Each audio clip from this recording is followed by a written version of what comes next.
Kanang hapit na ginako, nakuha ang insakto kabaga sa cheesecake. Nagdepende ra di ay kini sa kadakon sa ato ang panudlanan or sa ato ang baking pan. Dapat ang akong nagamit ani is ang pinakagamay nga good for 2 to 4 persons. Kay maong medyo nipis ni siya kay ang akong nagamit medyo dako-dako pud nga pan kani. Mao nga murag dismaya og hapla. Pero huwag tayong sumuko. Ika nga, practice always until you learn. Paul in one word. And let us taste. Aniya, pagkasugda na sa taste test. Basta lagi kay murag mo sulira pang imong kalimutaw. Unya ato ni siyang sugdan sa paghimo sa 8 ka dugas nga biscuit ato ang i-blend. Graham crackers ang normally nga gamit ani pero nga ako is digestive biscuits and this one. Unya ato na siyang butangan sa 4 ka tablespoon nga butter melted. Ug ato na usab nga mga i-blend for the last time. Unya pag ana manog blend ana kumot-kumoto nato. Og ang tilimadon kung dili na gani siya mabungkag mura na siya bola okay na siya. Pwede na nga atong ihapnig dito sa tuang pan. Muna syempre ato na sa dayon nga i-prepare ang ato ang pan nga atong palibutan pagbutang sa oil. Ug ang sekreto nga aron dali ra kay makuha ang atong cake. Dali ra kay siya mahabwa butangan nato siya og papel liha sa tunga. Grabe na ginako ani kadugay na siging practice. So ato nang ibutang ang ato ang biscuit diha nga ato ang gipangdugmok og ihapnig o kung natay mga baso di bisang unsa pwede natong i-flatten in this world kay aron siya mabusok og bantok diha sa tunga. Ingon ana akong gihimo gigamitan lang nako ingon ana basta kay bisag unsa nga bagay or butang nga ato ang makita nga medyo flat siya pwede na nato nga mao'y atong gamiton kung unsay available sa ato ang household in this world. So ingon ana medyo hapit-hapit na gid ma-ready. Abi biyay gid nako og wala ko'y talento dinhi ni aning kalibutan na pero ani aman di abi gid nako og tariki ra gyud nga ako ang talento eksperto in this world. So na-flat na nga atong biscuit ang atong crust. Ato nang ibutang sa oven for 8 minutes. 200 degree. So sa usa ka bowl atong ibutang nga ato ang 300 grams nga Philadelphia cheese, 3/4 nga white sugar og ato i-bat for 5 minutes until it will be very soft and smooth. Unya, doon natay 3 ka eggs atong isagol one at a time. Galisod gid ko og butang guys kay kita ra pud mag-vlog.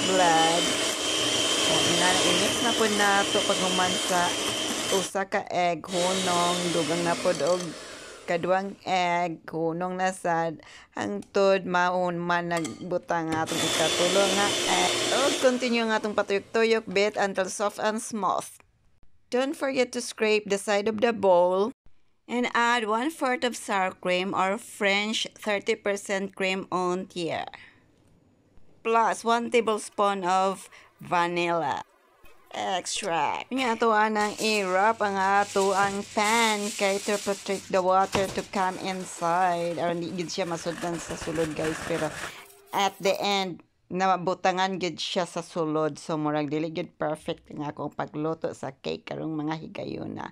Pero next time mag-otro ko gluto ani with same sukod sa ingredients. Pero ilisdan na ako ang baking pan kanina siya kung sudlan. So continue ta kay ato tang ibutang ato ang butter sa ato ang cheesecake. Og ready na sa nato ang atong tray nga lahom, medyo lahom gyud og ato nang ibutang dinha. Og ato na siyang butangan og hot water or init nga tubig nga naa siya sa tunga gyud. Tunga daw ang iyang measurement ana kay aron gyud maayo ang consistency sa ato ang cake, maayong iyang pagkaluto dili mag-cracked. Ang importante sa pag-bake sa cake, akong na-realize nga ang pinaka-importante gyud is ang oven. Ato ag yung estudyuhan kung unsa nga klase nga oven ang atong ginagamit ug ang insakto nga setting sa oven, top ba, grill ba, or bottom lang ba, or top lang ba, og ang pila ka oras or minuto na imuhang ga-set mo na pinaka-importante. So, giset na ko siya 230 degree for 20 minutes pero need yun nga atong kabiran kay o nag-brown murag wa ko malipay. So, dapat puti lang yun na siya. Kay 5 minutes pa gani ang milabay ni brown na siya. So, the next time, ang usa nga ako ang i-adjust is ang temperatura. Kani siya ako asyang na high temperature which is 230. Tapos ang ikaduwa, kung gi-lower siya after 20 minutes ng 105. So 105 degree for 1 hour. After 1 hour, turned off the oven, leave the cake for 15 minutes and it's all done. Unya, time na nga ato ang haunon og atong ipabugnaw. Unya dili pud ta magdali-dali dayon og slice, guys. Kana ato pa na siyang pabugnawon. Unya ingon ana nga medyo na-crack nang iyahang kilid. Atuan na dayon na siyang kanang inana tanawa gani. Kaya ko sige gid ko og kasayop, dili na ko siya ingon anang palibutan nako siya og kutsilyo. So ang tanan kinahanglan gyud nato nga paga-estudyuhan, dili gyud ni siya ingon nga basta-basta kay sayo nang biya kang grabe kadugay ang pagluto ani. So unsay gusto nako nga makabot, ang iyahang kapution wala makabot, ang iyang kahamison wala makabot, ang iyahang kabagaon wala makabot.